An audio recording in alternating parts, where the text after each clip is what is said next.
Bueno, pues bienvenidos a todos, bienvenidos a esta última sesión de estas 4 sesiones que hemos tenido este octubre sobre ciberdefensa, organizadas por Alejandro Gorletti y Mariano Oscar, Oscar Gómez. Y nada más, ya sabéis, yo simplemente os doy un par de apuntes logísticos. El webinar se está grabando. Tenéis las otras sesiones en demosdesoftware.com.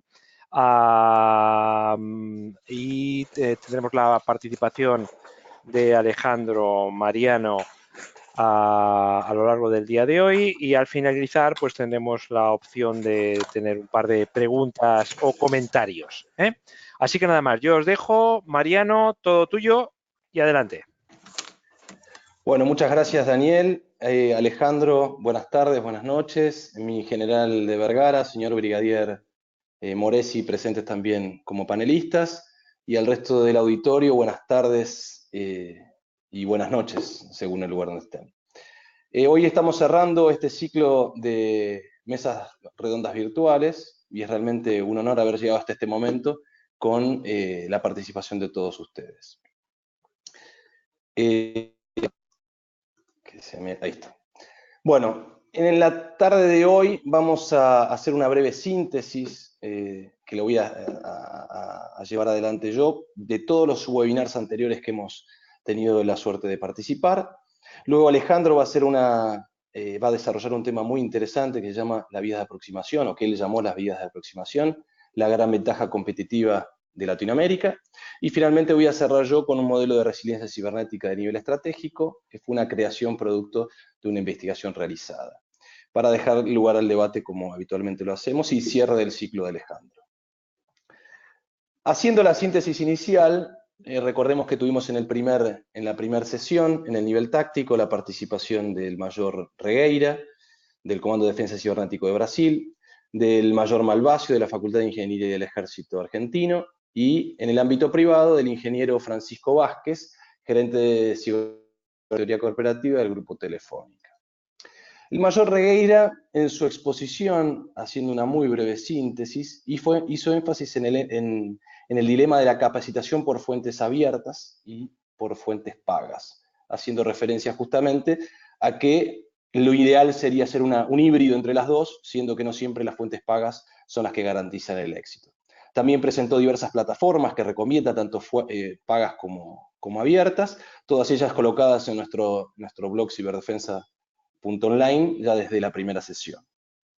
Luego habló de la importancia de las competencias cibernéticas para poder adaptarse y actuar en este medio, y reflexionó finalmente con la frase que no hay fórmula mágica para aprender, para tener éxito se requiere de estudio y trabajo duro. Luego el mayor Malvacio se refirió a lo que internacionalmente es conocido como Blue Team, Red Team y Purple Team.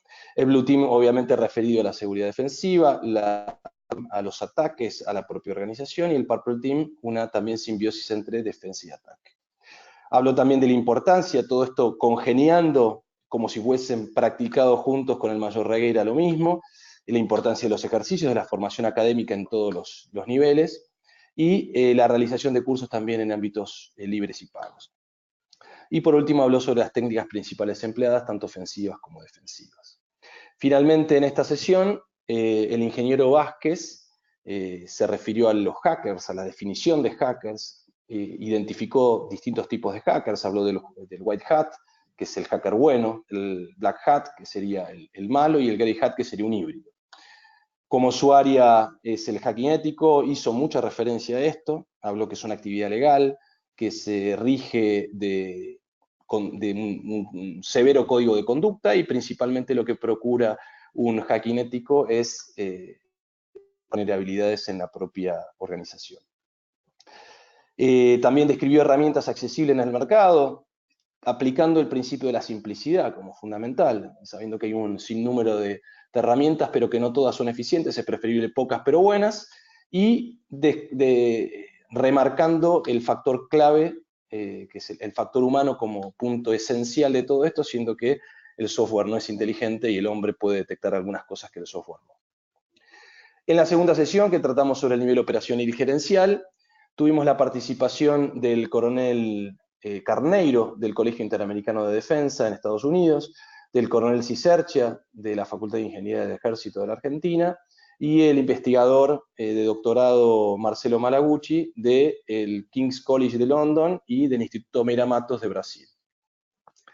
El coronel Cisercia hizo un abordaje neto sobre el nivel operacional del factor de poder militar. Habló sobre la importancia que tiene el oficial de ciberseguridad y el oficial de ciberdefensa en todo este proceso, en todo el Estado Mayor en la relación interagencial o en relación con los otros oficiales que integran el Estado Mayor, y aprovechando esa oportunidad desarrolló los pasos del proceso de planeamiento con la inserción del oficial de ciberdefensa en cada una de esas instancias. Luego, en el proceso de toma de decisiones, predecir, prevenir, detectar y responder, hizo énfasis en que la ciberdefensa se centra principalmente en predecir. El coronel Carneiro se refirió inicialmente a la emulación y a la innovación, siendo que la innovación la plantea como algo muy costoso y a veces no tan exitoso. Presentó 3 tipos de isomorfismos: el mimético, referido a la copia de un modelo ya exitoso; el coercitivo, pensando en los estándares impositivamente, como puede llegar a ser el caso de la OTAN con sus normas, como ya fue planteado; y el normativo, que es algo un poco más complejo y que justamente trata de orientar los modelos existentes. Luego, haciendo un isomorfismo militar, tomó el cuadro de políticas de ciberseguridad del Departamento de Defensa de Estados Unidos, denominado CISAC, para plantearlo justamente como modelo, y el link está justamente tanto en su presentación como en nuestro blog de ciberdefensa.online, porque tiene una relevancia importante para todos los profesionales militares que queremos introducirnos en esto. Luego hizo referencia a algo tan importante para nosotros como es la coordinación e integración, como esenciales en el ámbito cibernético. Por su parte, Marcelo Malagucci se refirió de una forma muy elocuente a los peligros que puede causar las operaciones cibernéticas en el bien común de la sociedad. Sobre los cambios de la concepción de proyección de fuerzas y negación de áreas respecto a los últimos años, a la actualidad. Reflexionó como parte de una empresa, como activista de una empresa, cómo los gobiernos deben direccionar lo que pretenden de esas empresas. Hay que entender que con ese direccionamiento se generan medidas que van a implicar inversión y retorno, o riesgo y oportunidad para cada una de esas empresas. Y finalmente hizo la evaluación situacional, presentando lo que es llamado formulario 5W2H, con el conveniente detalle de todos sus componentes. Ya en nuestra última sesión, de nivel estratégico y directivo para el ámbito empresarial, los expositores fueron el brigadier mayor Moresi, el director del Observatorio Argentino del Ciberespacio, el general de división de Vergara, de la Escuela Superior de Guerra Conjunta de Argentina, y Julio Ardita, socio de CIPSEC by Deloitte. Inició esta exposición, como en todas las otras, Alejandro Corletti, planteando en este caso la figura del CSO como aquel que define el nivel estratégico de ciberdefensa, y este concepto de la responsabilidad en la organización, la responsabilidad como actividad indelegable, y lo que genera el riesgo y la gestión para afrontar el ciberespacio. Entonces, la conexión entre el CSO, el riesgo y la gestión sería lo más relevante, que fue llevada adelante después por los expositores. El brigadier mayor Moresi nos dejó pensando y reflexionando sobre un montón de conceptos que la verdad que son para reflexionar y profundizar. El primer punto sobre la dualidad entre la realidad y la virtualidad actual, inversamente proporcional a la antigüedad. Antes era más real que virtual y hoy en día es inversamente proporcional. Sobre la interdisciplinaridad en el ámbito cibernético. Sobre la imposibilidad de la seguridad y la defensa, cosa que muchos de nuestros estados no están todavía en condiciones de afrontar, o que mantenemos dividiendo taxativamente ambos estados. La necesidad de crear una cultura del ciberespacio, lo que llamamos en el ámbito militar actualmente conciencia situacional sobre el ciberespacio, y definió al cibersoldado. Luego tuvimos al general de división de Vergara, también, como nos tiene acostumbrados, haciéndonos pensar un poco. Planteó la la nueva naturaleza de la guerra, que el ciberespacio, la ciberdefensa, la ciberseguridad como una nueva naturaleza de la guerra, cuyo propósito es dominar y conducir las mentes. Habló sobre la caratulación de la guerra actual, mismo sobre los dominios. Estamos hablando hoy del dominio cibernético, los dominios ya conocidos de la guerra, y la pregunta es si en el futuro, no tan lejano, esos dominios podrían llegar a ser definidos como un dominio real, un dominio virtual y un dominio de opinión, que es donde... Después hizo énfasis también en que la forma de actuar en los conflictos actuales es netamente interagencial. Y después se refirió a lo híbrido en Occidente como expresiones para exponer la complejidad de los conflictos actuales. Cerró el último ciclo, en la última sesión del ciclo, el licenciado Julio Ardita, quien inició con una pregunta a tratar de ser respondida con su exposición, que fue ¿qué hacer hoy en día en relación a temas de ciberseguridad en la empresa? Para eso presentó un modelo de capacidades de ciberseguridad, un modelo que tiene 6 capas, y que planteó inicialmente cómo diagnosticar, cómo proyectar y cómo hacer para hacer una empresa que sea sólida o segura cibernéticamente. Habló también, igual que Alejandro, sobre la responsabilidad que tiene el CSO y definió que el CSO debe saber definir una buena estrategia, realizar un buen diagnóstico, funciona claramente la organización. Siendo esto lo que nosotros estamos planteando, le paso la palabra a Alejandro para que inicie con lo que estamos todos esperando, que es su exposición.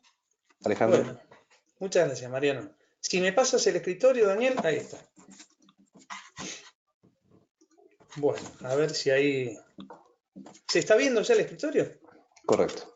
Bueno, entonces, hoy empezamos, después de la síntesis que ha hecho el mayor Mariano Gómez de los 3 anteriores, hoy ya cerramos este ciclo con el 4º webinar, donde yo me voy a referir concretamente a estos temas que me ha gustado llamarlos como las vías de aproximación.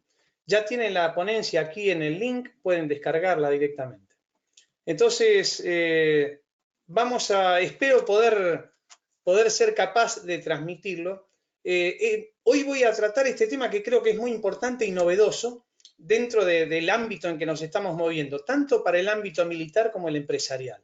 O el especialista en seguridad informática, estoy seguro que hay muchos de los conceptos que vamos a hablar hoy que le van a llamar la atención. Insisto, es un tema que vamos a ir a las entrañas, ¿no? Al corazón de lo que hoy en día es Internet.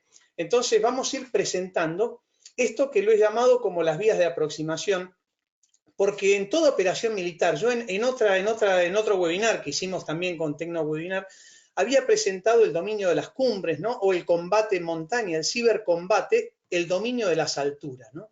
Entonces vamos a ir viendo cómo dentro de una red, un sistema informático, una de las cosas más importantes es ser capaz de tener claro cuáles son las puertas de entrada, las vías por qué ese enemigo, ese intruso va a tratar de aproximarse, ¿no?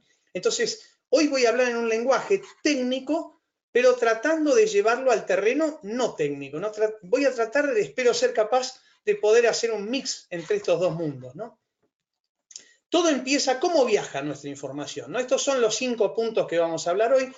Y la información viaja en diferentes tecnologías, concretamente hoy en día 2, ¿no? A través de cableados o a través de fibra, a través del aire, ¿no? El cableado puede ser de cobre o de fibra y el wireless tiene distintas metodologías, microondas, satélites o estos transmisores que se ven mucho en las ciudades, que no deja de ser un rayo láser que une 2 puntos, ¿no? El cable de cobre empezó con el coaxial, después empezó con los multipares, que son los cables normales que hoy vemos en la empresa, los cables de 8 hilos, UTP categoría 5, 6, 7. La fibra, luego comienza el concepto de fibra óptica, que ahora lo vamos a desarrollar con más detalle. Y dentro de la fibra óptica existen diferentes tecnologías de multiplexación por división de onda, por Passive Optical Network, etcétera. Pero bueno, vamos a centrarnos mucho la atención hoy en el concepto de fibra óptica. Entonces, tecnologías 2, cableadas o aire. Dentro de las cableadas, el cobre, que ya se está muriendo, hay muchísima inversión en cobre en todo el mundo, pero está siendo superado enormemente por la fibra óptica, ¿no? Entonces, estas son las tecnologías. Dentro de estas tecnologías, la comunicación a las grandes distancias, o sea, lo que en primer lugar llegó a unir los continentes fue el satélite, ¿no? Hubo algunas pruebas raras con cables coaxiales, todo, pero bueno, no fue algo de escala, digamos, ¿no? Lo primero que empieza a poder transmitir a grandes distancias es el satélite, ¿no? El satélite puede transmitir punto a punto, puede transmitir punto multipunto en un concepto de a varias antenas o en un concepto de broadcast, que es la transmisión típica de la televisión, ¿no? Dentro de eso, lo que nos interesa tener muy en cuenta es que hay tres órbitas, ¿no? Baja, media y gran altura, ¿no? Esta máxima altura son los satélites geo, se llama geo porque son geoestacionarios, están plantados en un punto al cual cuando fijan esas grandes antenas de televisión o las grandes que ven en los parques satelitales, ven que están apuntando a un punto fijo, llaman geoestacionario porque giran junto con la Tierra, están siempre en ese mismo lugar. Estos son los satélites que han permitido la transmisión intercontinental. Estos satélites, la órbita geoestacionaria solo se encuentra a los 36.000 kilómetros de altura. Entonces, los LEO, por ejemplo, los de baja órbita, son los que ahora tenemos para transmisión de GPS, que están a 360, 400 kilómetros de altura, pero los que realmente nos interesan en el motivo de esta charla son los geoestacionarios, ¿no? Tengamos en cuenta que 36.000 kilómetros de altura es una barbaridad, ¿no? La luz viaja a 300.000 kilómetros por segundo en el vacío. Cuando ya nos metemos en el espacio del aire, en la atmósfera, es un poco menos, y cuando la metemos adentro de un hilo de fibra óptica es menor aún. Pero bueno, supongamos que tomamos como referencia 300.000 kilómetros por segundo, ¿no? Una voz, para que se escuche de forma coherente, no puede superar los 400 milisegundos. Si el sistema de transmisión supera los 400 milisegundos, así como estoy hablando, empieza a entrecortarse y ya es inentendible. Entonces tengamos en cuenta que una transmisión satelital, entre que la comunicación sube al satélite 36.000 kilómetros y baja 36.000, ya viajó 72.000 kilómetros.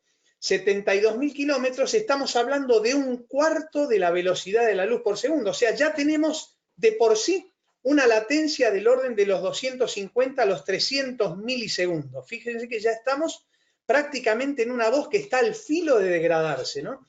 Esa voz, a su vez, tiene una latencia en el equipamiento de tierra, en el satélite y en el retorno, ¿no? Entonces, todo eso también suma.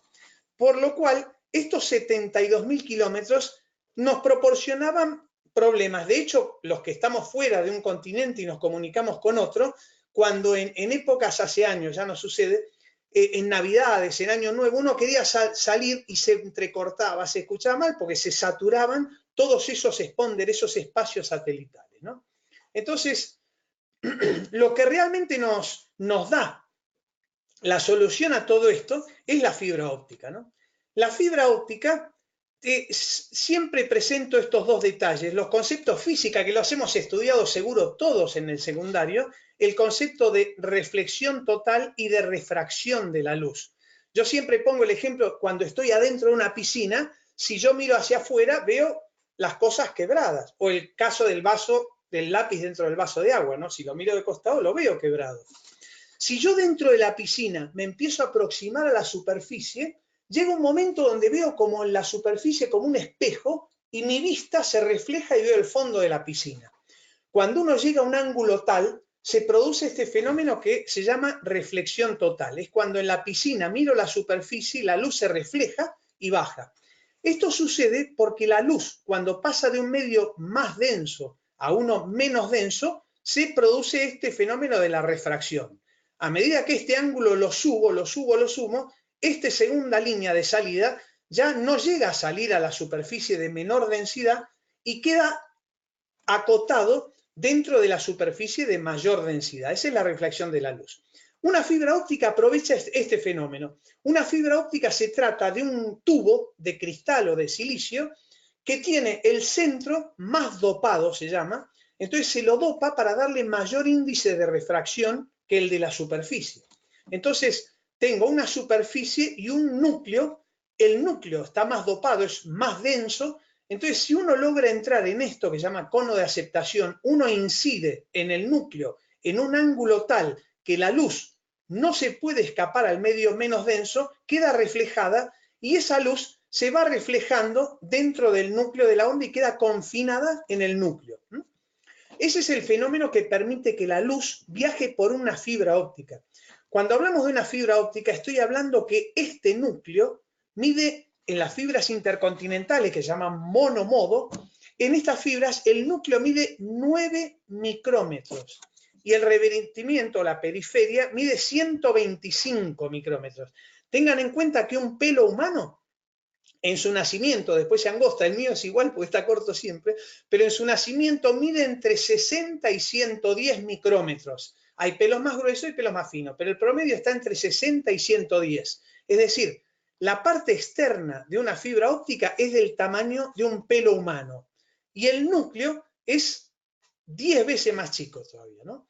Entonces, este es el fenómeno de la fibra óptica. La luz incide dentro de este cono y queda confinada dentro del núcleo por todos los kilómetros que llegue. Como todo fenómeno de señal electromagnética, la resistencia que le da la fibra hace que esa luz se atenúe y llega un momento donde la pierdo o debo regenerarla, ¿no? El fenómeno de la luz importante es que estas son las cosas que me hacen creer en Dios. Porque nadie, la ciencia no sabe por qué, las distintas longitudes de onda, la longitud de onda es un concepto inverso a la frecuencia, ¿no? Las frecuencias son los ciclos por segundo y la longitud de onda es cuántos metros viaja una señal en un segundo. Están relacionados y son inversamente proporcionales. La fibra óptica, en base a la longitud de onda o a la frecuencia que yo transmita, presenta mayor o menor resistencia. Entonces, si yo transmitiera por acá, tengo una resistencia muy alta. En cambio, si transmito por acá, tengo mucha menor resistencia y la señal llega más pura y más lejos. Esto es lo que se llama ventanas útiles y esta es la ventana en que trabajan las fibras ópticas intercontinentales monomodo, que suele ser la ventana de los 1500 nanómetros. Esto es una longitud de onda extremadamente pequeña, ¿no? Acuérdense que es metro, 1000 menos milímetro, 1000 menos micrómetro, 1000 menos nanómetro. Estamos hablando de 9 ceros menos que un metro. Estas son las ventanas que se utiliza la fibra. Yo podría transmitir acá, pero llegaría mucho menos lejos y con mucha peor señal. Cuando empezamos a pensar en la fibra óptica, tengamos en cuenta que ese recorrido que antes del satélite decíamos de 72.000 kilómetros, pues en las fibras intercontinentales son mucho menos. Estamos hablando del orden de 6.000, 7.000, 10.000 kilómetros. No hay más entre los puntos de amarre interoceánicos, ¿no? Entonces, para empezar a meternos de concreto en estas vías de aproximación, es que quiero que empecemos a estudiar cómo es el fenómeno de lo que une todo el corazón de Internet. Hoy todo Internet está unido por fibras ópticas, tanto para voz como para datos. Hoy en día es muy difícil diferenciar el fenómeno de la voz y del dato porque todo viaja en estas fibras ópticas como paquetes de datos. No viaja las viejas señales de voz analógica. Hoy es todo paquetes de datos bajo el protocolo IP, que es el que mueve Internet. Vamos a este cable submarino. Voy a abrir aquí directamente la página web. En la presentación mía tenéis todos estos enlaces, ¿no? Esto, por ejemplo, es una muy buen mapa que tiene Internet. Y vamos a empezar a entrar de lleno a mi concepto de vías de aproximación, ¿no? Fíjense que cada uno de estos son diferentes cables submarinos, ¿no? Los podemos ir ampliando más en este mapa. Podemos ampliarlo todos los que queramos. Y quiero que empecemos a prestar atención a esto. Un cable submarino, ahora vamos a ver cómo funciona, pero entra en un determinado punto terrestre, se entierra y luego va fondeado en el océano. Pero fíjense lo que estamos viendo en este mapa, ¿no?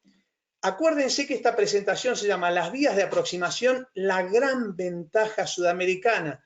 Por favor, tengámosla en cuenta, aprovechémosla. Tenemos una situación privilegiada en Sudamérica. Eso es lo que voy a tratar de hacer hincapié en esta presentación. Fíjense que nuestros países, Argentina, Brasil, Chile, Perú, Ecuador, tienen 1, 2, Brasil como ya sabemos que es todo a lo grande en Brasil, exagerado, por eso me encantan los brasileros, tiene 4 o 5, pero no más. En cambio, Argentina tiene las Toninas, Brasil mismo tiene Fortaleza, Fortaleza y Florianópolis, que son los dos grandes puntos de amarre. Colombia tiene Barranquilla, Perú tiene Lurín, que es una ciudad que está muy cerca de Lima, Chile tiene Valparaíso. Entonces, fíjense que si yo agrando el punto de amarre de estas fibras ópticas, Uruguay tiene uno, Argentina tiene uno, Chile tiene solo Valparaíso y Arica, uno que está al norte, dos. Perú tiene Lurín y Lima, que está al lado. Ecuador tiene Guayaquil y el otra ciudad no recuerdo. Colombia de este lado tiene Cali y al norte tiene Barranquilla. Venezuela tiene uno solo. Por más que veamos varios puntitos, la salida internacional suele ser una, ¿no? Entonces, comparemos esta situación latinoamericana con Estados Unidos, por ejemplo. Fíjense el desastre de vías de aproximación que posee Estados Unidos. Esto visto militarmente o informáticamente, sabemos que cuanto más exposición tengo de mis infraestructuras, pues más frentes tengo que cuidar. Si yo tengo que montar una defensa militar o informática, pues lo que quisiera es como que sea como las Termópilas, tener una sola vía de entrada donde yo meto todos mis recursos. Esa es la situación que tenemos en Latinoamérica. Latinoamérica puede librar este combate como se libró las Termópilas, 300 tipos peleando contra miles y miles. Todo Sudamérica tiene 1, 2 o 3 puntos de amarre en cualquiera de nuestros países. Si nos vamos a Europa, acá estamos viendo, fíjense el lío de puntos de entrada que tiene cualquiera de los países europeos y aparte muchísimos más de fibras terrestres que unen Francia con cualquier otro país.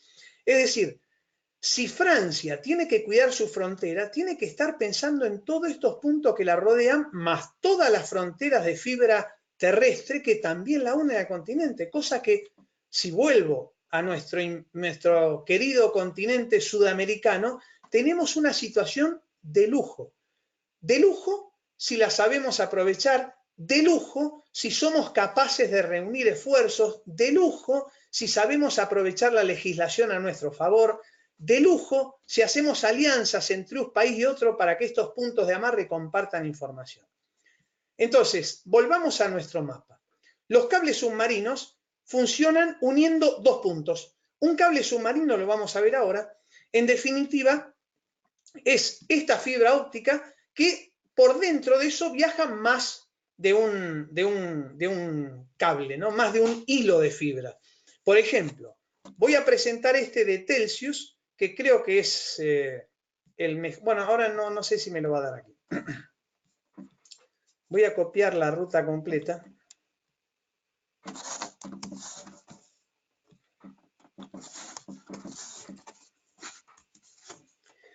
Telxius es la operadora de telefonía de carrier de interconexión mundial del grupo Telefónica. Entonces, Telxius es lo que vamos a ver ahora, se llama Carrier o Tier 1, es el que transmite toda la información del grupo Telefónica. Bueno, vamos a verlo desde aquí directamente. Telxius, por ejemplo, presenta diferentes tipos de mapas como diferentes cables. Hay uno, que es uno que está acá, creería que en color verde, que se llama SAM1, que es el que une y da la vuelta a todo Sudamérica. El PCSS es el cable que une Pacific Cable System, es el que une todo Centroamérica y da la vuelta a Centroamérica. Y otro cable, por ejemplo, que era el que yo me quería detener, es este cable que está aquí, que se llama Marea, que une Jacksonville, en Estados Unidos, con la playa de Sopelana, aquí en Bilbao, es este que está en marrón aquí, es este cable que une España con Miami, ¿no? Este cable, que se llama Marea, en estos momentos es el cable más rápido del mundo. Este cable une punto a punto Sopelana contra Jacksonville en Miami y consta de 8 hilos. Esos 8 hilos son 3 de Facebook, 3 de Microsoft y 2 de Telefónica. A través de esos 8 hilos mueve 160 terabits por segundo. 160 terabits por segundo es infinito menos 2, o sea, es una velocidad inimaginable. Cuando yo estudiaba en la facultad se decía que 1 terabit alcanza para almacenar toda la información de los libros del mundo en texto plano. Hoy en día podemos pensar que 1 terabit almacena en el orden de 5 a 10 millones de libros, ¿no? Bueno, mueve 160 veces ese volumen de libros en un segundo, ¿no? Entonces, ¿por qué me quiero detener en esto? Para que vayamos entendiendo cómo ingresa toda esa información que nosotros desde la ciberdefensa queremos estudiar, analizar, saber diferenciar qué cosa es buena de mala, ¿no? Esas fibras, estos puntos redondos que vemos en el mapa, son las estaciones terrenas o los puntos de amarre. Esas son instalaciones que tiene esa operadora varios metros, cientos de metros o kilómetros adentro de la playa, y cuando se tira una fibra óptica, esa fibra óptica nace en la estación terrena, en un rack de comunicaciones, en un gabinete de comunicaciones, se entierra.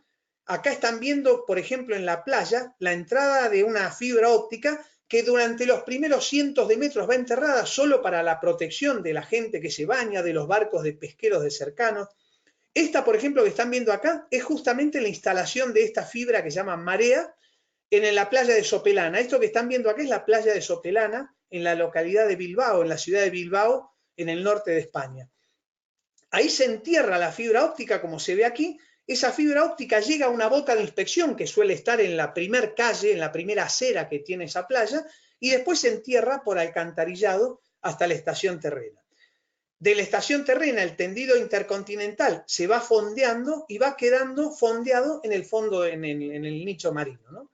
Estas bolitas que ven acá se llaman repetidores regenerativos y son una especie de amplificador, que no es un amplificador puro, la señal digital se rectifica, no se amplifica, es un fenómeno muy importante este, pero bueno, cada unos 140, 150 kilómetros necesita llevar esto. Esto se alimenta con tensión, por lo tanto una fibra oceánica lleva un núcleo de acero con 10.000 voltios para ir alimentando todos esos repetidores regenerativos. Entonces, esto es el corazón que hoy une todo Internet. A través de estas fibras ópticas intercontinentales viajan esos millones de terabits de información o millones de paquetitos por segundo, que es donde nosotros debemos centrar el análisis.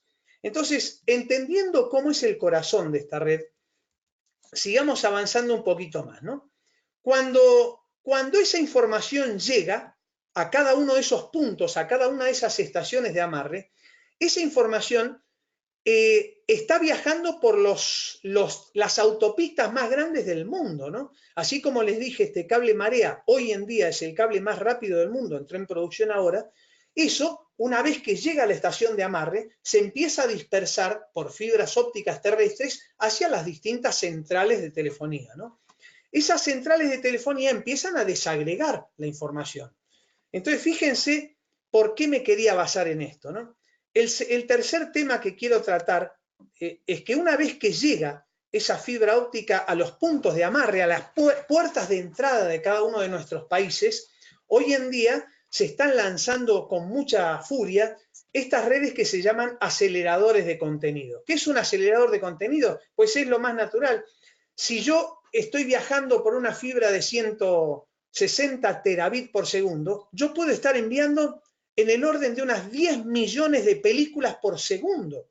Pero si Argentina, que tiene 44 millones de habitantes, no va a ser que los 44 millones están viendo exactamente la misma peli. Consideran que 10.000, 15, 8 van a ver la misma película. Entonces, yo envío una película hasta el punto más cercano de entrada a ese país. Entonces la distribuyo, en vez de desde un servidor central el contenido de esa película, lo planto en distintos servidores lo más cercano al cliente que pueda.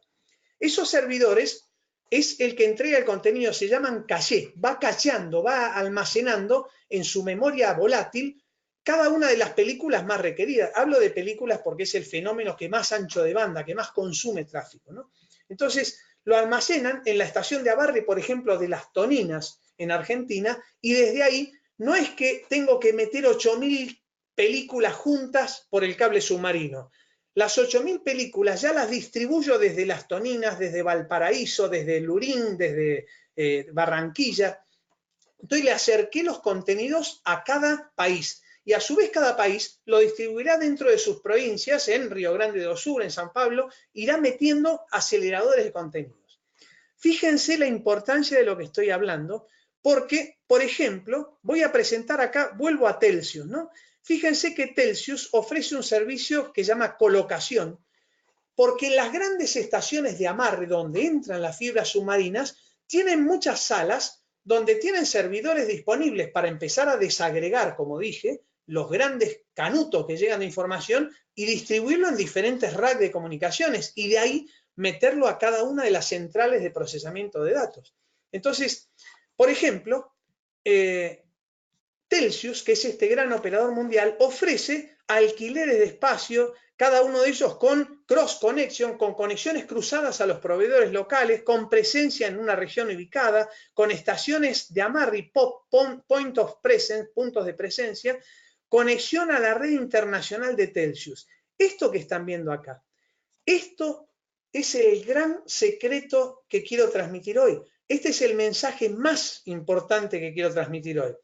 ¿Por qué? Porque fíjense que los grandes aceleradores de contenido, Akamai, Azure, Araika, Google, contratan housing en esas estaciones de amarre porque justamente están nutriéndose de la fuente del dato, están enganchando los grandes volúmenes de información y están en capacidad de procesar todo el volumen de información que entra ahí a máxima velocidad. Por eso es que estas grandes empresas en el día de hoy son los dueños de nuestra información en todo el mundo. Vamos a empezar a ver datos de lo que son estos aceleradores de contenido y si amplía un poquito esto que están viendo acá, fíjense que en estos momentos, acá tienen la URL de donde descargar esto. Esta es una imagen tomada de aquí, de esta empresa, que se llama Hook, y me habla que Facebook tiene 2.271 millones de clientes, YouTube 1.900 millones, WhatsApp 1.500 millones, o sea, esta gente está viendo pasar un tercio de la humanidad, media humanidad. Si sumamos esto, está la humanidad al completo pasando por estos grandes servidores que ven pasar toda la información de esa foto que subimos, de ese mail que enviamos, de ese SMS, de ese comentario que yo puse en las redes sociales. Esos volúmenes los logran procesar a velocidades enormes gracias a que se aprovechan de esta distribución de redes de distribución de contenido plantados en cada una de las estaciones de amarre o en los puntos más cercanos a estas fibras ópticas que acabo de presentar en el slide anterior, ¿no? Entonces, ¿por qué estoy queriendo llegar a este concepto? Porque si vamos a plantear estrategias de ciberseguridad a nivel nacional, a nivel continente, ahí es donde tenemos que poner el ojo. Ahí es donde entra y sale la información. Esas son las vías de aproximación de Argentina, de Colombia, de Perú, de Chile. Ahí es donde está el secreto que apuntan estas grandes empresas para obtener ese control de la opinión, esos dominios que venden publicidad, ese nuevo campo de batalla virtual que muy bien hablaron el general de Vergara y el brigadier Moresi, que es el que va a conducir la opinión mundial. El ciberespacio nuevo está ahí, está en estos puntos de amarre, está en estas grandes redes de distribución de contenido, está en estos grandes miles de millones de usuarios que manejan información en el mundo. Pensemos un poquito en legislación. Yo estoy diciendo que la ciberseguridad debe meter el ojo ahí, en la estación de amarre. Esto no es una cosa rara que estoy diciendo, ¿eh? Todas las empresas de telecomunicaciones del mundo tienen legislación para entregar controles de calidad al gobierno. Es decir, yo no quiero que a mí, como cliente de la red de telefónica de España, el gobierno español le dé todos mis datos personales, no. Pero sí que soy muy partidario que, por ejemplo, Telefónica de España le ofrezca estadísticas para ciberseguridad de diferentes direccionamientos IP, de diferentes patrones de tráfico que no afectan a mi información personal. De hecho, lo hace. La calidad de servicio, el tiempo de conexión de la antena, la latencia, el gigabit, muchos parámetros se tienen que obligatoriamente enviar y son públicos a nivel estatal para saber qué operadora cumple con la legislación vigente.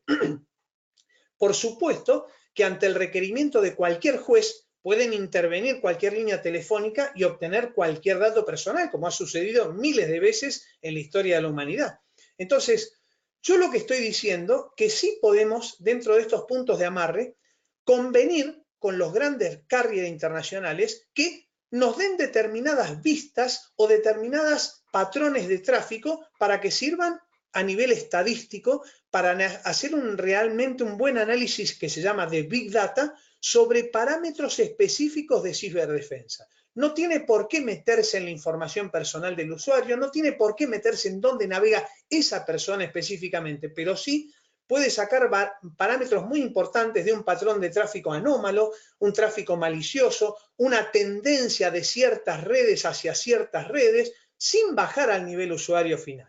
El secreto está en que en esos servidores, en los puntos de amarre, se usa un concepto que se llama port mirroring, donde se espeja la información, la teleoperadora lo hace para calidad de servicio, para calidad de experiencia, para datos de tarificación, lo hace, y de esos parámetros que no los puede procesar en tiempo real, porque un 160 terabits por segundo hoy en día no hay tecnología que lo pueda desmenuzar en tiempo real, pero al hacer el port mirroring y espejarlo, puede ir desagregando los parámetros que a nivel Estado se pueden considerar necesarios para estudiar en ciberdefensa.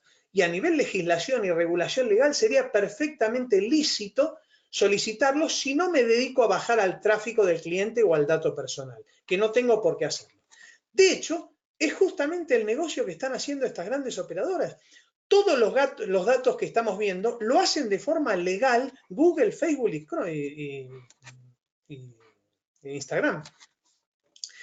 Si nos metemos ya en las cosas raras, hace unos años atrás se conoció perfectamente el caso de Edward Snowden, que filtró toda la existencia de la NSA, de varios sistemas de espionaje. El más famoso fue Prince, pero después siguieron saltando varias más. Tempora, que justamente desde UK pinchaba en el orden de 200 cables submarinos, justamente lo que estamos hablando, pero no estoy tan seguro que haya sido de la forma tan legal que yo estoy exponiendo que se haga. Keyscore, que es otra agencia también, otro software que por parte de la NSA ha recolectado información. Hubo muchos casos de espionaje georreferenciado, es decir, se dice inclusive que uno de los países líderes del mundo tiene los datos de 5.000 millones de usuarios del planeta Tierra con todo el seguimiento de georreferenciamiento de sus dispositivos móviles. Entonces, hay muchos casos, y de hecho existen, acá tienen el link para que puedan ver lo de Snowden con detalle, existen muchos casos en los cuales el Estado ha formado parte de este tipo de análisis, ¿no? Hoy en día hay un fenómeno muy grande, disculpadme con el tiempo, ya voy a tratar de terminar, pero es un tema, bueno, difícil de resumir. Hay una guerra enorme entre las operadoras telefónicas y over to the top, que es la transmisión de todos estos medios masivos que están tratando de llegar con la información al cliente, ¿no? Over to the top es entregar audio y video a través de Internet, que esté donde esté, yo pueda tener acceso a la información. Google controla el 90% del mercado de publicidad online justamente porque sabe las tendencias de estos miles de millones de personas. Los anuncios web, hoy en día hay una gran discusión acerca de si es lícito bloquearlos o no. En definitiva, no es lícito. Hay una ley que es la ley de neutralidad donde las operadoras no deberían bloquear lo que yo quiera o no quiera hacer. Parece que Microsoft, Google y Amazon están haciendo negociaciones con estas empresas que ofrecen filtros para que justamente haya listas blancas en las cuales esto no pase por el filtro, ¿no? La preocupación del usuario, esto es un hecho muy importante, ¿eh? En esa opinión que estábamos hablando, ese dominio de la opinión, se sabe con certeza que la preocupación que tiene el usuario por ceder o no sus datos es mínima frente al deseo de exponer su presencia en Internet, de meter sus fotos, de dar sus vídeos, de permitir determinados jueguitos y aplicaciones que yo acepto que me den publicidad con tal de no pagarlo. El poder está del lado del usuario. Esta es la clave de todo esto. Nosotros tenemos el poder sobre la opinión. Y el tema del bloqueo también es un tema realmente complicado de tratar, porque si yo estoy aceptando el jueguito ese en mi móvil, yo después no tengo derecho a bloquearlo, porque ese juego vive gracias a la publicidad que yo acepté en su momento obtener. Cuando ya nos seguimos metiendo en estos puntos de amarre, Todas estas grandes carriers, todos estos grandes tubos, estas fibras ópticas, se distribuyen en lo que llaman tier, que son los grandes carriers de Internet. Hay 3 niveles, Tier 1, 2 y 3. Tier 1 tienen que tener varias condiciones, o sea, un operador es Tier 1 si tiene conexión con todo el resto de los operadores del mundo, si tiene presencia en varios continentes, si mueve grandes volúmenes de información.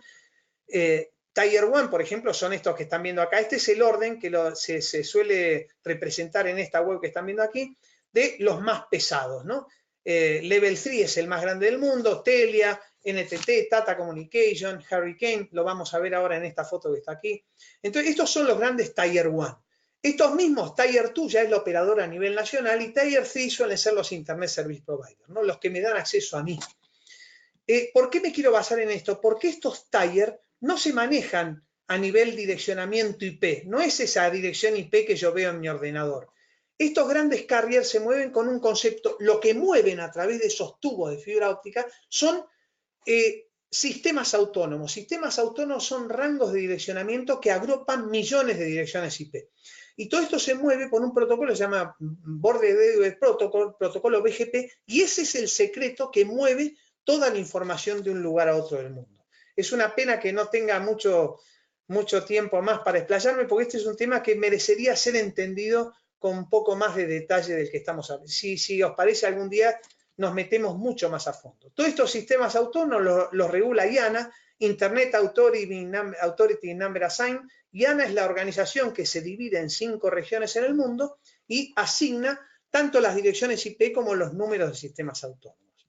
Esta es la web que les decía de Hurricane, que es muy bonita, merece la pena detenerse y nos va presentando el tráfico tanto de las fibras submarinas como los enlaces que tiene Hurricane, como cualquier dato.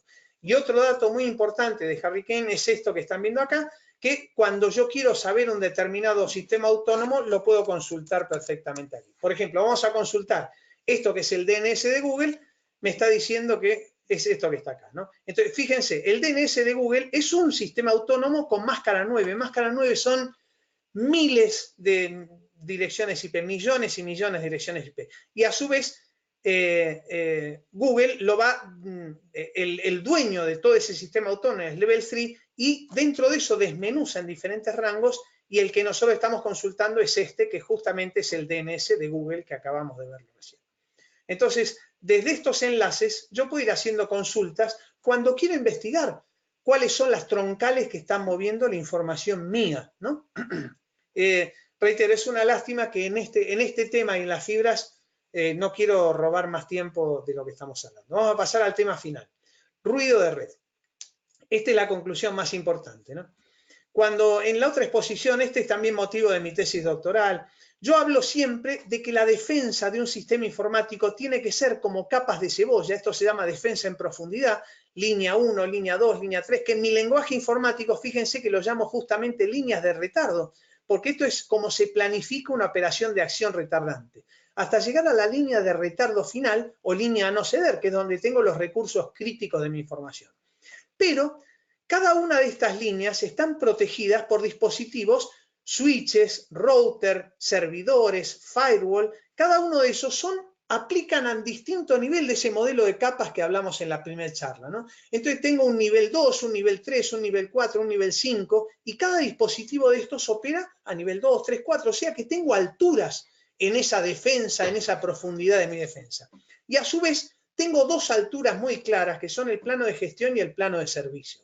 Es decir, todas estas vías de aproximación de estos cables submarinos, yo puedo plantearlos en mi infraestructura de defensa como una defensa en profundidad y en altura. Por eso es muy importante entender bien e identificar las vías de aproximación. Si yo tengo organizada mi defensa, mi sistema en profundidad y en altura, pues puedo empezar a jugar con esto que presenta Cisco, que es maravilloso, que es este esquema que nos presenta acá. Este es el estudio Cisco, es el operador mundial más grande junto con Juniper, de mover esos grandes routers del mundo, esos grandes protocolos, esos grandes sistemas autónomos, están sí o sí movidos en su 95% a través de Cisco o de Juniper, estos 2 vendors, estos 2 fabricantes.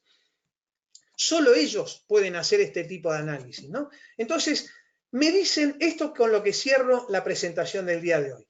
De la conducta de usuario, analizando 1.000.000.000, o sea, 1.000 millones de actividades por mes, ellos han logrado ver que las anomalías son muy poquititas. Y dentro de esos, solo una de 5.000 actividades de usuario, o sea, un 0,2%, están asociados con actividades sospechosas, ¿no? Conducta normal, actividades raras de login, de validación, acciones de usuario. Entonces, fíjense que de 1.000 millones de actividades, 113.000 son login fake, fallas de login, fallas de descargas de archivos, o descargas raras, o borrado de datos. Todo eso hace 400, o sea que 0,05% de la actividad es actividad que es la que nosotros deberíamos centrar la atención. Es decir, si nosotros tenemos montados infraestructuras coherentes en profundidad y en altura, si nosotros sabemos mirar ahí, en el punto de amarre, todos los terabits por segundo que viajan, si yo hago un trabajo metódico, en alianza con empresas técnicas, privadas, militares, civiles, puedo llegar a ir puliendo poco a poco para que esos millones de bits por segundo que están viajando, yo pueda empezar a centrar el árbol dentro de ese bosque. Yo no necesito estar mirando los 160 terabits por segundo. Yo tengo que tomar muestras de este tipo de tráfico anómalo, que es justamente el foco donde debo meter mi atención. Yo solo puedo llegar a hacer eso si sé sintonizar el ruido de mi red. Si yo estoy escuchando esa orquesta sinfónica y puedo identificar cuál es el instrumento que desafina. Si no hago un trabajo metódico en mi red, si no hago un trabajo metódico de escucha de tráfico, de pulido, de detección de patrones, de saber limpiar en la maleza de la paja y en lograr encontrar el alfiler que estoy buscando, nunca podré hacer un trabajo de ciberseguridad como Dios manda. Entonces, conceptos del día de hoy: fibras ópticas, cables submarinos, puntos de amarre, aceleradores de contenido y operar sobre ese corazón en los puntos de amarre para lograr pulir el ruido feo y lograr escuchar la sintonía que quiero escuchar, que solo será del 0,05% si logro hacer bien los deberes. Entonces, bueno, les pido 1000 disculpas por cómo me he extendido más allá del tiempo previsto. Le cedo el turno a Mariano, que le he robado toda la presentación, y dejamos para el final todo tipo de preguntas. Bueno, muchas gracias, y Daniel, te pido por favor si le cedes el tema a Mariano.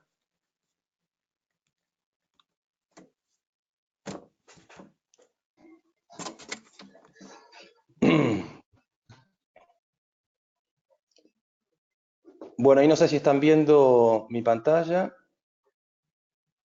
Sí, Mariano, ya lo vemos. Muy bien. Ponle modo completo.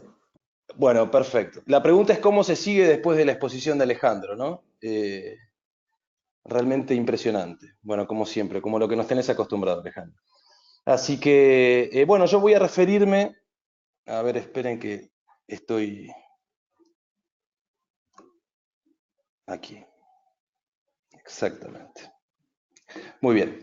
Yo voy a referirme a un modelo de resiliencia cibernético de nivel estratégico. Voy a tratar de ser lo más escueto y teniendo en vista lo que la razón de ser de este trabajo. Este es un trabajo de investigación que he realizado y que realmente la razón de ser fue mirar un poco en base a, yo vengo leyendo los trabajos de Alejandro de hace muchísimos años, desde que entró en este ambiente, y es el que me va llevando de la oreja para aprender día a día. He leído todas sus obras y realmente he participado de sus cursos y he aprendido mucho al respecto. Y bueno, dentro de todo esta serie de trabajos de investigación que se han llevado a cabo, he realizado una tesis aquí en Brasil, trabajo aproximadamente 1 año y medio de investigación, que ha contado con la participación de muchos de los participantes de este ciclo, que a través de encuestas, entrevistas, cuestionarios, bajo la dirección de Alejandro en sus contenidos, mismo en la presentación de la investigación, presente evaluándome, así que no es cosa menor, y cuyo producto puedo extraer dos grandes productos de esa investigación. Uno es el libro que estoy presentando, que se llama En busca del modelo de resiliencia cibernético, basado en las experiencias de la OTAN y su posible transferencia a América del Sur, que es producto de esta investigación. Y la segunda, este ciclo que estamos llevando adelante. En oportunidad de mi defensa de esta investigación, que Alejandro estuvo presente junto con muchos oficiales extranjeros, civiles, de toda América del Sur, surgió esta inquietud de la cooperación, de la integración latinoamericana, y bueno, con esta idea justamente de que entendamos un ambiente cibernético seguro en toda nuestra región. Y bueno, y es lo que dio origen bajo la dirección de Alejandro, a este ciclo de mesas redondas virtuales. Solamente una pequeña parte de la investigación, que es justamente el modelo propiamente dicho. Sin intenciones de teorizar, porque es un tema que ya por el nivel del auditorio no voy a ponerme a profundizar demasiado, me voy a referir a la resiliencia. La resiliencia es un término que nosotros podemos emplear en todas las disciplinas y ciencias, casi todas las que podemos llegar a nombrar: química, física, informática, sociología, psicología. Pero bueno, voy a tomar la definición que Alejandro nos presenta en su libro Ciberseguridad, una estrategia informático-militar, desde el punto de vista de la física: energía de deformación que puede recuperarse del cuerpo deformado cuando cese el estrés causado por la misma. Límite elástico: una vez que se supera este límite, el material ya no puede recuperarse y se deforma. Ejemplificando, si tomamos una regla plástica, los extremos, va a llegar un momento que, si no llegué a su límite de deformación, voy a soltarlo uno de los extremos y va a volver su estado original en un tiempo prudencial. Si yo excedo la presión, se puede marcar, se puede quebrar, y yo pierdo mi capacidad de resiliencia, es decir, de recuperación en un tiempo prudencial de su constitución original. Eso es lo que pretendemos en nuestro ámbito cibernético, que es absolutamente vulnerable, que tarde o temprano, de mayor o menor medida, vamos a ser afectados. Lo que debemos tratar de preservar es nuestra infraestructura crítica, la información, poder recuperarnos, volver a los sistemas originales o los sistemas iniciales que nosotros teníamos, al funcionamiento inicial con la información que nosotros teníamos en el menor tiempo posible y con la mínima pérdida que nos permita restablecer nuestros sistemas. Alejandro plantea en uno de sus estudios justamente la acción retardante para permitir ingresar al enemigo dentro de, hablando militar, dentro de mi teatro de operaciones, analizarlo, entenderlo, conocerlo y recuperarme sabiendo que no va a poder volver a afectarme de la misma manera. Entonces, lo que yo planteo, analizando, tomo como ejemplo Estonia, que para mí es un país realmente cibernéticamente resiliente. En 2007 quedó, hablando mal y pronto, en la lona, y se logró recuperar y lograr el grado de excelencia y de brecha digital ínfima que tiene hoy en día. Y analizando una serie de documentos del 2007, haciendo una investigación bibliográfica y documental del 2007 hasta la fecha, he levantado una serie de condiciones que yo he llamado condiciones que debería, a mi entender, tener un sistema para ser resiliente, o sea, un modelo para ser resiliente. Y coincidentemente y muy gratamente, estos 16 puntos que yo levanté como condiciones, por algunos de los expositores en este ciclo, y muchos de ellos por casi todos los expositores. La primera condición que planteo es la gestión de riesgo y de cambio, algo que fue tratado tanto por Alejandro como por Julio Ardita en su exposición. La profundidad de los conocimientos de la organización, tanto interna y externa, fue producto de preguntas que hicieron en el debate, tanto del desarrollo de la exposición de Julio Ardita y de Alejandro también. La tercera condición, capacidad y participación en el nivel gerencial y de toma de decisiones de la organización, algo planteado por Julio Ardita. Capacidad para anticiparse de la crisis, dentro de lo que plantea el coronel Cisercia en el desglose del planeamiento de este nivel. Él habla justamente de la toma de decisiones en el nivel operacional, que podría ser el de la ciberdefensa, y justamente anticiparse a la crisis que es apropiado para esta actividad. Simplificación de sistemas de información para reducir los procesos e interfaces, algo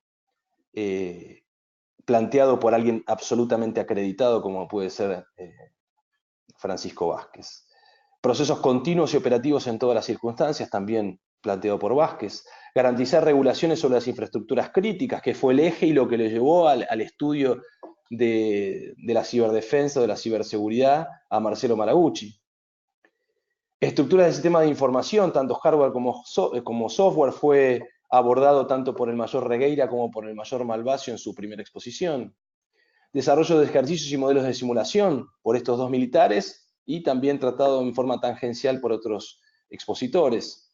Actualización del marco legal, lo acaba de plantear Alejandro, lo planteó el brigadier mayor Moresi, respondió una de las preguntas del auditorio al respecto. Cooperación estatal y privada. Esto fue el foco fundamental que nos llevó a este análisis y fue planteado tanto por el general de Vergara como por el coronel Carneiro como conclusión, como reflexión de su exposición. Herramientas de desarrollo y mejora continua de la seguridad cibernética. Esto fue algo que expusieron de una forma o de otra forma casi todos los expositores. Protección física del patrimonio tecnológico, más o menos en un cierto punto, no de lo físico, pero sí desde el punto de vista de la información, es lo que hablaba Alejandro recién, y Malagucci también hizo referencia a esto. Formación del capital humano y especialización fue algo que fue abordado por todos. Es algo muy reciente y tenemos que todos estar en capacidad de seguir capacitándonos, sea cual fuese el medio de capacitación que esté disponible. Aplicación y actualización de estrategias de resiliencia cibernética, el ciclo de vida. Este ciclo de vida es algo que plantea en una de sus obras Alejandro, en las primeras exposiciones, y que también es un factor crucial en este modelo. Y por último, la asignación presupuestaria suficiente, que fue en mayor o menor medida planteado por todos los expositores. En el mapa que presento a continuación, sabiendo que el foco está en América, que es lo que uno pretende que, particularmente por el geopolíticamente donde estamos situados, o donde estoy situado yo particularmente, se ha recibido apoyo por parte de especialistas destacados en el área, y fueron en total 15 países, 58 expertos en ciberdefensa, en ciberseguridad, desde China, Estados Unidos, México, Brasil, Argentina, Chile, Colombia, Perú, etc. 15 países en total. Y bueno, fue estas condiciones inicialmente, estas 16 condiciones, que fueron condiciones teóricas extraídas de normativas, protocolos, directivas del ámbito de la Unión Europea y de la OTAN, fueron sometidas al análisis de estos especialistas. Inicialmente un análisis de orden cuantitativo, es decir, con datos concretos, puntuales, para poder sacar matemáticamente un valor de referencia y poder ponderizar cuál es más relevante que la otra, que otra condición. Y después, desde el punto de vista cualitativo, ¿cómo ve ese especialista, cómo ve ese profesional del ámbito cibernético la aplicación de esa condición o de otras condiciones que puedan contribuir a este modelo? De allí surgió, y esto lo presento a modo netamente informativo, en el margen izquierdo de esta planilla están las 16 condiciones, en el margen superior están los porcentajes y las ponderaciones que fueron consideradas, se aplicó un peso y terminó siendo un valor. ¿Qué es lo importante? Que de todos estos valores hay valores muy, muy bajos, hay valores muy altos, pero es lo que los especialistas piensan respecto a esas condiciones que fueron presentadas. Y nos permitió construir el modelo inicial que se presenta a continuación. De las 16 condiciones que se presentaron, quedaron 9, las que están identificadas en el margen izquierdo. De esas 9 las hemos llamado condiciones necesarias, es decir, son aquellas condiciones de un modelo de ciberresiliencia que no pueden faltar para que el sistema sea ciberresiliente.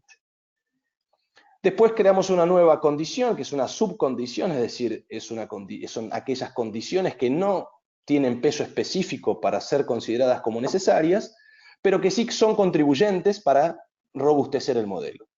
Y luego componentes, que sería una tercera subdivisión, esos componentes, algunos aspectos que debemos considerar de manera contribuyente a esas subcondiciones. Así, por ejemplo, la condición número 4, que habíamos considerado capacitación de anticiparse a la crisis, pasó a ser una subcondición de la gestión de riesgo de cambio. La condición número 3, área de cibernética con capacidad de participación en el nivel de la organización gerencial y de toma de decisiones, pasó a ser una subcondición del conocimiento profundo de la organización, tanto interna como externa. Luego, dos condiciones que estaban consideradas como relevantes y no fue visto así por los especialistas, terminando bajando su categoría y dinamizando el sistema, que fue lo importante, que es la estructura del sistema de información, del hardware y software, y la protección física del patrimonio tecnológico, que esas dos pasaron a ser componentes a ser tenidos en cuenta dentro de los procesos continuos y operacionales en cualquier circunstancia. Finalmente, otra categoría fue la actualización del marco legal, ya que si estamos hablando de una cooperación privada, estatal, nacional y regional, presupone un marco legal que lo ampare. Esa fue la parte cuantitativa de la investigación, y luego pasamos a la parte cualitativa, es decir, ¿qué el especialista puede aportar a este modelo? Y eso fue realmente lo que le dio dinamismo, lo que contribuyó y nos permitió crear un producto que, a mi entender, es interesante para la elaboración de estrategias de ciberseguridad, estrategias de ciberdefensa, para lograr un ambiente ciberresiliente. Se estableció, por ejemplo, una subcondición que es el establecimiento de atributos de calidad basados en estándares indicadores a partir de diagnósticos continuos y métricas adecuadas. Alejandro habló de las normas ISO 27000, esas normas que la OTAN emplea particularmente para elevar el estándar de los miembros, de los Estados miembros. Otros componentes como adecuada capacitación de rastreabilidad ante cualquier incidente de seguridad cibernética, automatización de respuestas a las amenazas. Estos fueron aportes de especialistas.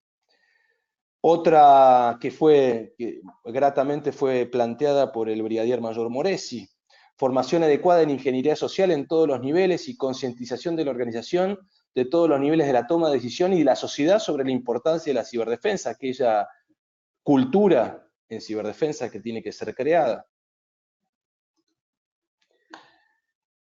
En cuanto a la tercera condición, se sumaron otros componentes, como ser el incentivo al desarrollo de software en el sector de programación de la organización, como bien habló Julio Ardita, va a depender de la estructura, del tamaño, de la dimensión que tenga la organización para el desafío. Establecimiento de controles de seguridad críticos y auditorías periódicas relativas a la resiliencia, es lo que se ejecuta, lo que se realiza, es lo que Francisco Vázquez hace, lo que Alejandro hace.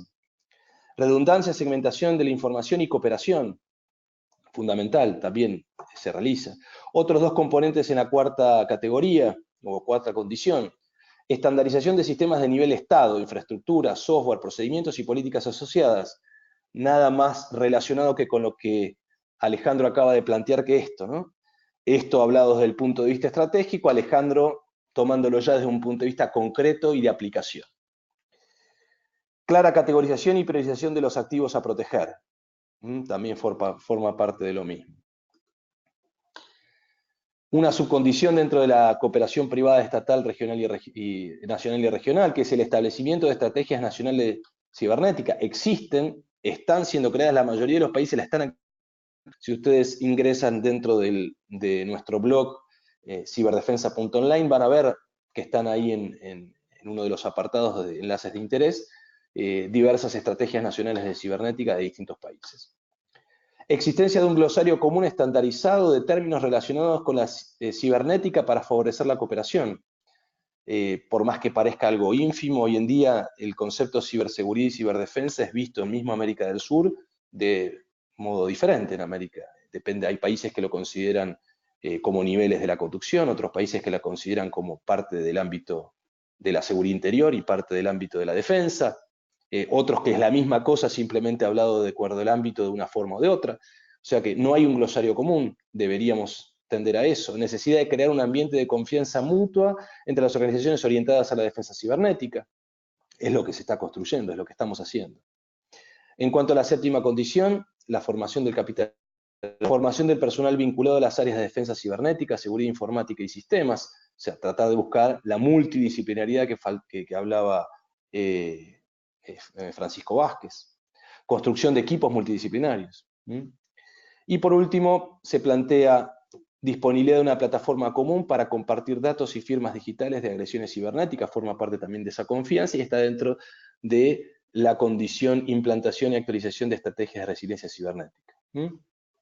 Bueno, esto en sí es lo que quería plantear. La investigación es mucho más profunda, es una realidad que no es la visión del mayor Mariano Gómez del Ejército Argentino, es una visión compartida con 60 especialistas en el área, casi 60 especialistas en el área, de 15 países diferentes que abarcan la mayoría de los continentes, pero sobre la base de una región que está más evolucionada, como puede ser la europea, respecto a América Latina. Y bueno, forma parte de toda esta intención. La última parte de la investigación, aquel que quiera descargar el libro, la tesis se encuentra en la página de arfel.es o en nuestro mismo blog ciberdefensa.online, para que quiera interiorizarse tanto en el desarrollo, acá simplemente presento una imagen, cada uno de estos contenidos está convenientemente desarrollado. Lo último es justamente parte de lo que el coronel Carneiro hablaba, los isomorfismos. Yo le llamo transferencias, ¿no? Existen dos teorías en este ambiente llamadas policy transfer y policy diffusion, que justamente lo que pretende es que una política, hablando del punto de vista estratégico, una política que es viable, es aplicable en una región o una cultura, por ahí sea exitosa allí, transfiriéndola a otra cultura, a otra realidad, no. Entonces se plantea en el último capítulo justamente cómo abordar esa posible transferencia, cómo atender esta realidad, esta disparidad de organizaciones europea y latinoamericana para encontrar un consenso y establecer en profundidad distintos plazos para la aplicación de las distintas condiciones y subcondiciones para llegar a construir en América del Sur un modelo de resiliencia cibernética.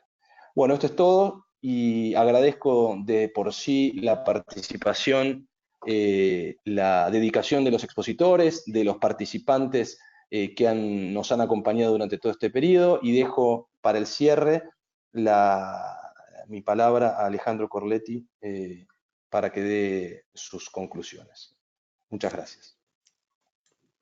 Bueno, muchas gracias, Mariano.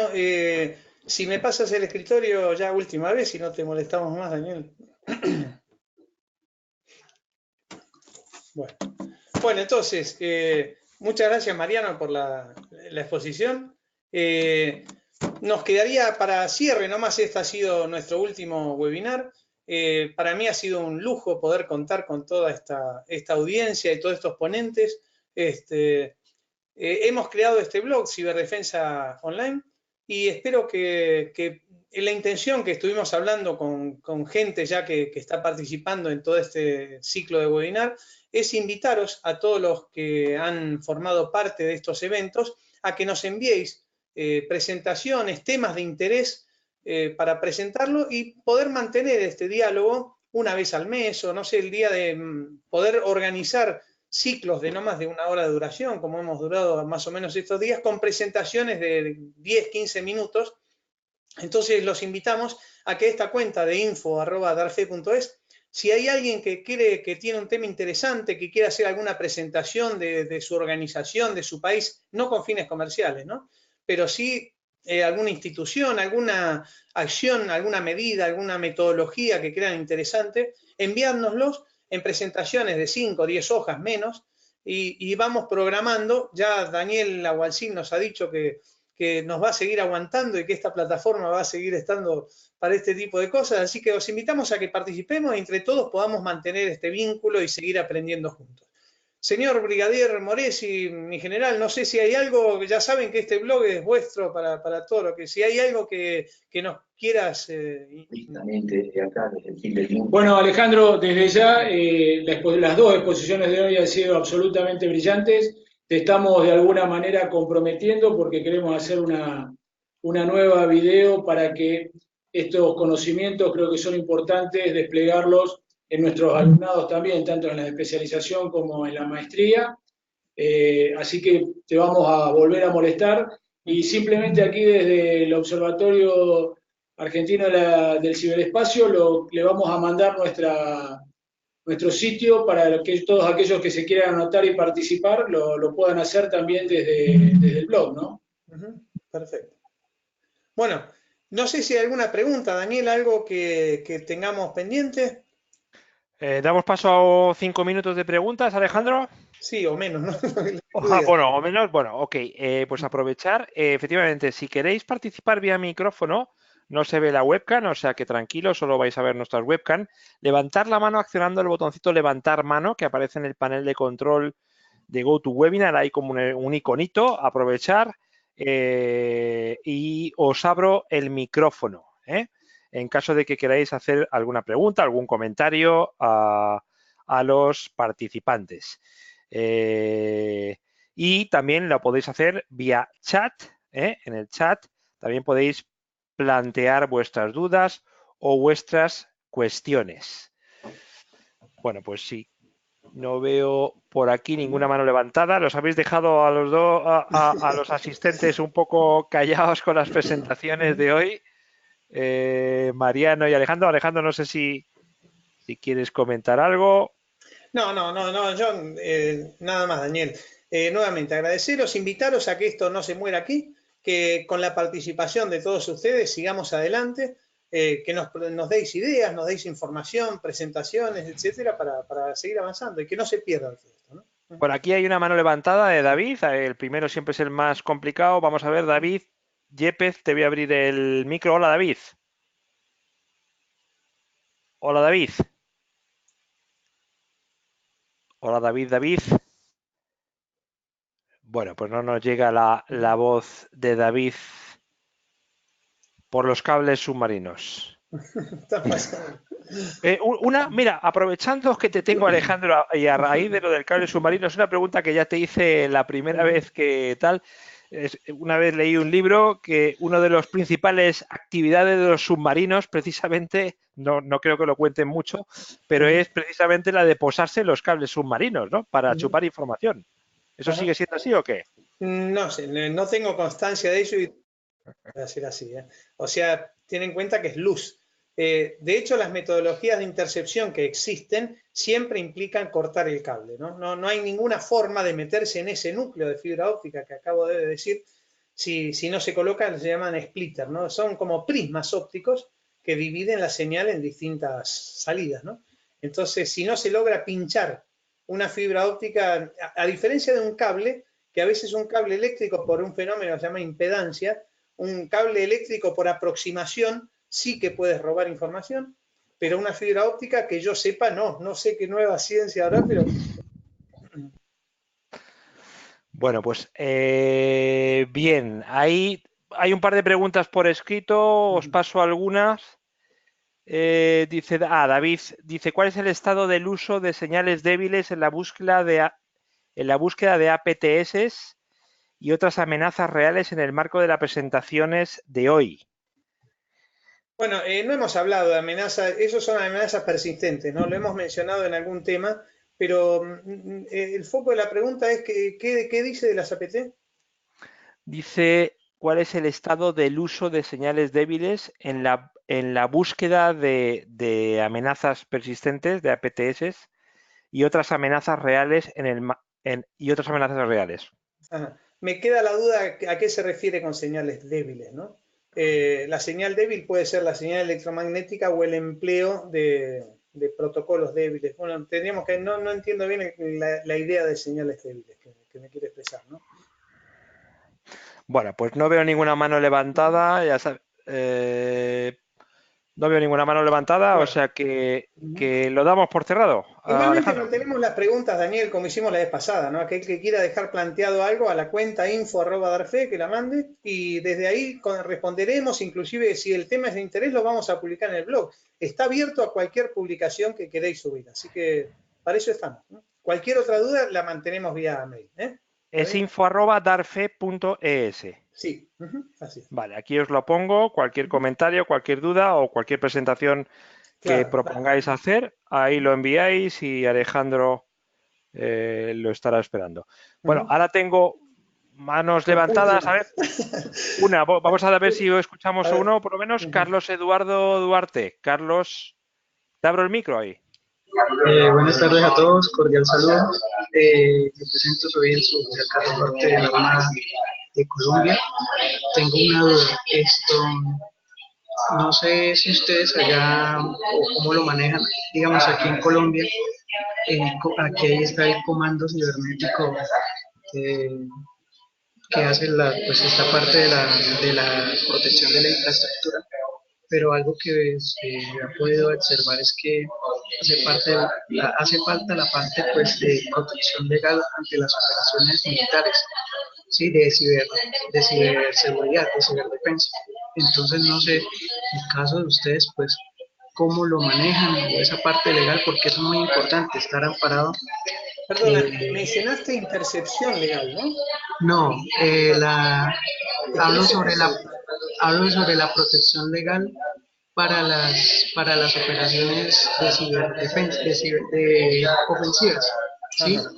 Entonces, allá ustedes en sus instituciones militares, ¿cómo lo están manejando? Si existe.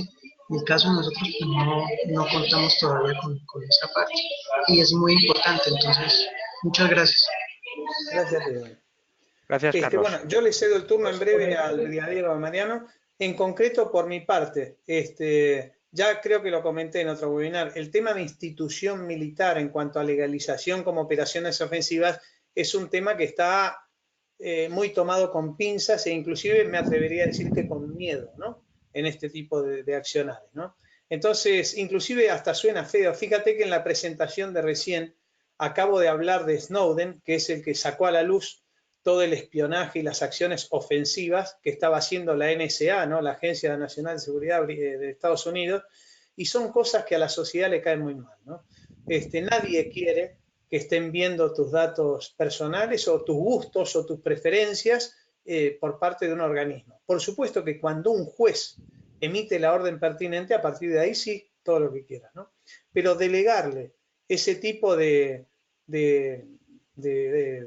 permiso, de permisividad a una fuerza armada, a un organismo político, es muy difícil de tratar, ¿no? Por eso siempre digo, en la exposición que hablé hoy, hacía mucha referencia a que se puede tratar muchísimos datos estadísticos de alto interés sin llegar a caer en la interceptación de las comunicaciones, sin caer en la escucha de tráfico.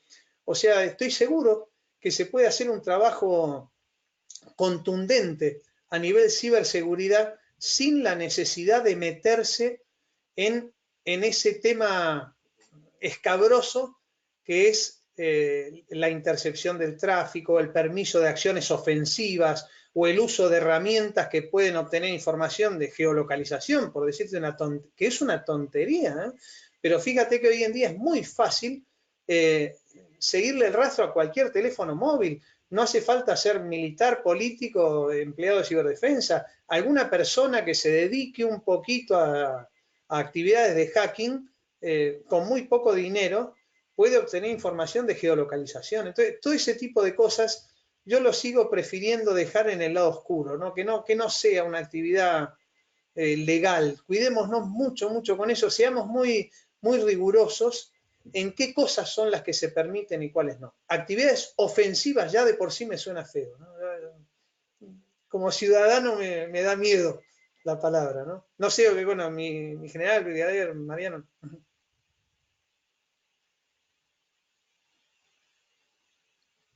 No sé si cualquier comentario. No, Pues por mi parte, Alejandro, es eso mismo, ¿no? Aparte son cuestiones que mientras un juez valide las actividades, pues el resto quedará por cuenta de cada ejército. Hoy por hoy, legalmente no se hace absolutamente ninguna operación de las que llaman ofensivas, ni están permitidas. Esto quedaría únicamente resguardado dentro de un teatro de operaciones donde las circunstancias son totalmente diferentes en el accionar, ¿no es cierto? Pero no es parte de la vida normal de la ciudadanía.